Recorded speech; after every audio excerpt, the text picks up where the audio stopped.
परंतु चूंकि देश की आगे कुछ चलती रहेगी ये विश्वास है, उस तरफ देश ने रुख कर लिया है और देश आगे ही बढ़ेगा। उसकी चर्चा इस भाषण में आज मैं कम करने वाला हूं। एक चुनौती ऐसी ध्यान में आती है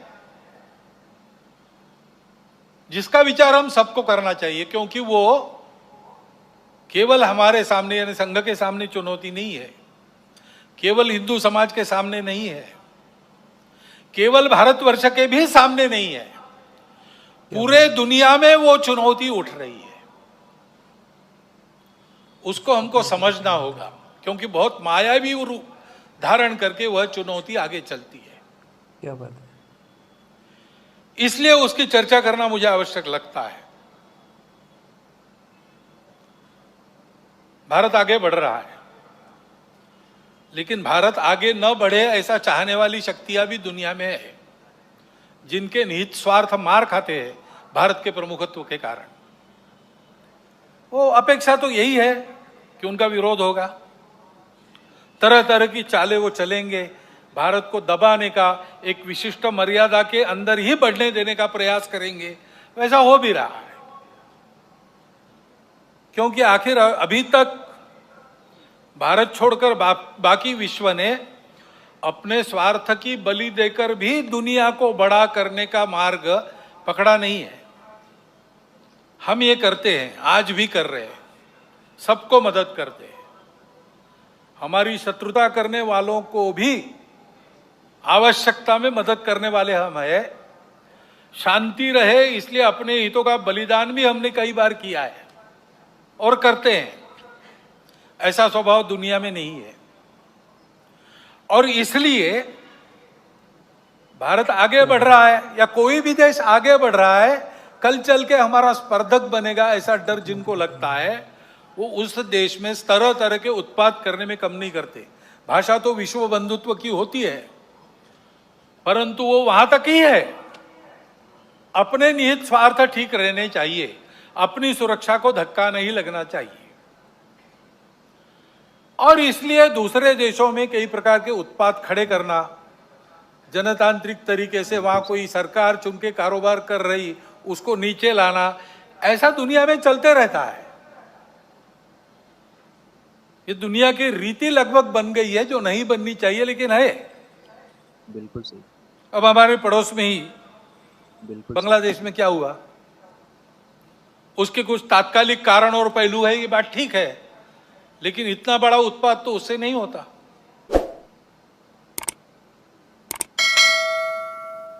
वो कारण, उनकी चर्चा जिनका विषय है वो करें, परंतु दो बातें ध्यान में आती है। पहली बात है कि उस उत्पाद के कारण वहां के हिंदू समाज पर जो अत्याचार बार बार होते हैं, उस परंपरा को फिर से दोहराया गया।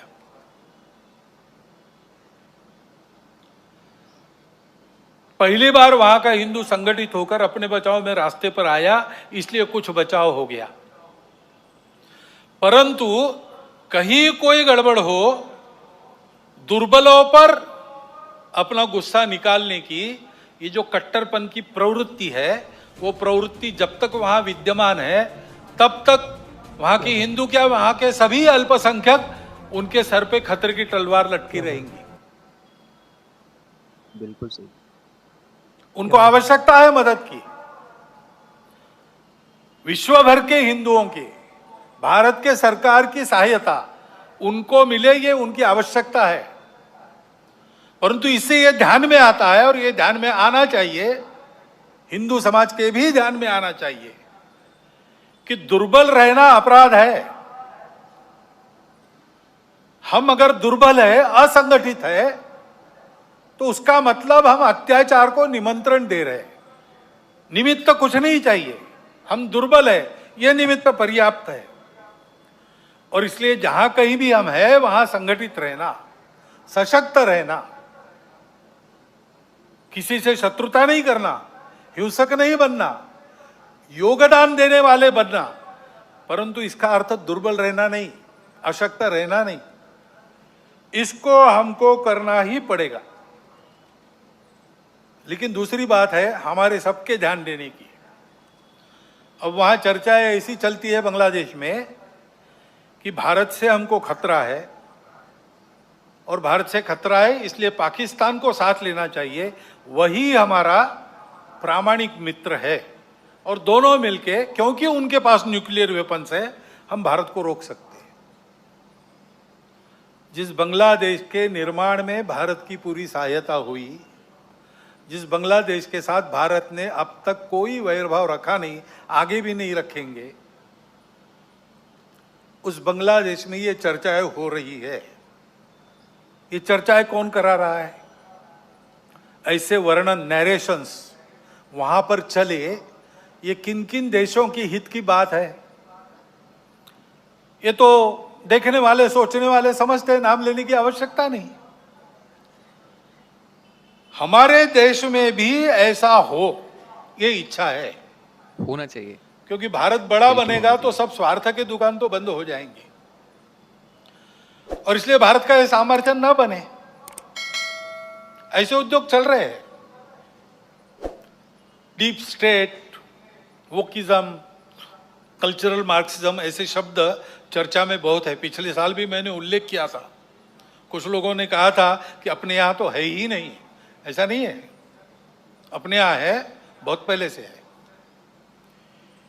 क्योंकि केवल भारत नहीं, सभी सांस्कृतिक परंपरा के विरुद्ध ये विचार जाता है। परंपरा से दुनिया में कहीं भी कोई भी समाज जीवन में जो मंगल है, भद्र है, ऐसा मानता है, उसको ध्वस्त करना ये इनके कार्य प्रणाली का अंग है। और ये करने के लिए पहला सूत्र उनका होता है, इन्वेड द इंस्टीट्यूशंस, संस्थाओं को कब्जे में लो।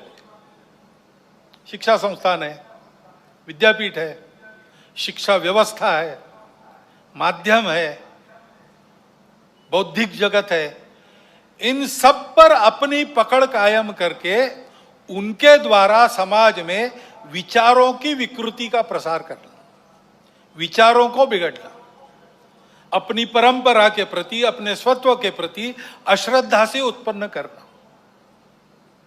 हम ही अपने लोगों को गाली दे, हम ही अपने बातों को तुच्छ माने, उनकी लज्जा करें, इस प्रकार का वातावरण पैदा करना। क्या बात है। इतना बड़ा समाज है, उसकी कई विविधताएं हैं, उन विविधताओं को अलगाव में परिवर्तित करना नहीं है। वहां कोई जबरदस्ती विविधता आरोपित करके हम विविध है इसलिए हम अलग है, हम विविध है इसलिए हम एक नहीं है, हमारे स्वार्थ अलग है, ऐसा नैरेशन देना। इतना बड़ा समाज है, छोटी मोटी समस्याएं सबकी रहती है, बड़ी समस्याएं भी रहती है। समाज की स्थिति में सब कुछ ठीक ही रहता है, ऐसा नहीं, सुधारने का भी बहुत कुछ होता है, तो कई अन्याय चलते रहने वाले रहते हैं। इन सबको लेकर एक असंतोष उत्पन्न करना,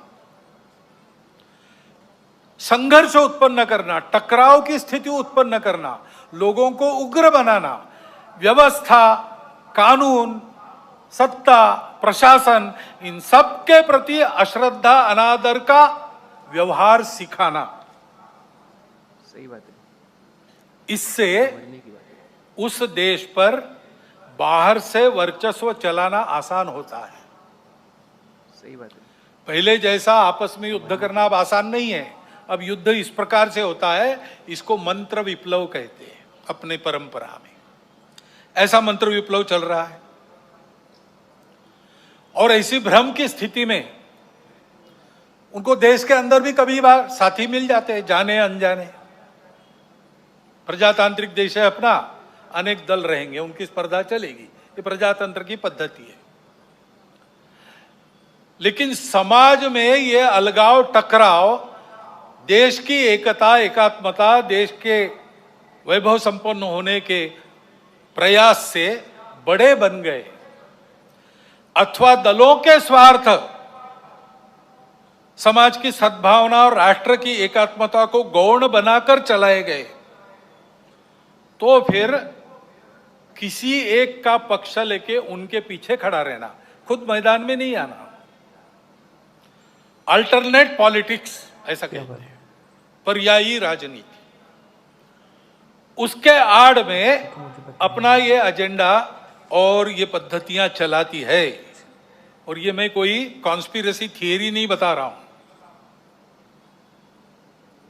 पुस्तकें निकल रही है पाश्चात्य देशों से वहां की परिस्थिति के बारे में। पाश्चात्य जगत के अनेक प्रगत देशों में इस मंत्र विप्लव के परिणाम स्वरूप जीवन की स्थिरता, शांति और मांगल्य संकट में पड़ा हुआ उनको अनुभव होता है, हमको भी दिखाई देता है। और भारत के चारों ओर, विशेषकर सीमावर्ती प्रांतों में, इस प्रकार के कारस्थानों के चलते क्या क्या हो रहा है हम देख सकते हैं। समय पर हमको जागना है। हमारा देश सांस्कृतिक एकात्मता के अधिष्ठान पर खड़ा है। अंडरलाइंड कल्चरल यूनिटी, ऐसा हमारे संविधान निर्माताओं ने भी अन्यत्र भाषणों में कहा है। और नैतिक विचारों का, अध्यात्म के सत्य का एक बलशाली अधिष्ठान हमारे समाज की स्थिरता को, आपस के संबंधों को, व्यक्तिगत और राष्ट्रीय व्यवहार को मिला है। इन आधारों को नष्ट करने के कुप्रयासों को समय के पूर्व हमको रोकना पड़ेगा। उसके लिए समाज को प्रयास करने पड़ेंगे। एक ऐसा राष्ट्रीय नैरेटिव चलाना पड़ेगा, उसके लिए योजना बनानी पड़ेगी।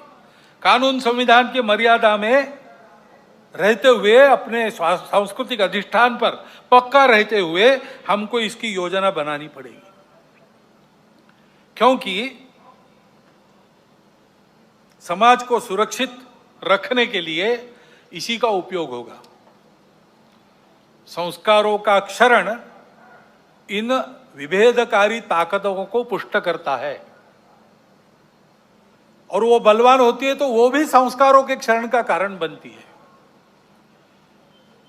और हम देख रहे हैं कि भारतवर्ष में इस प्रकार का मनोवचन कर्मों पर कुप्रभाव निर्माण हो रहा है। फिलहाल तो आरएसएस प्रमुख मोहन भागवत के इस भाषण पर आप क्या कुछ कहना चाहेंगे, हमें कमेंट करके जरूर बताएं। और इसी तरह की वीडियो देखने के लिए हमारे चैनल करंट तक को लाइक शेयर सब्सक्राइब जरूर करें।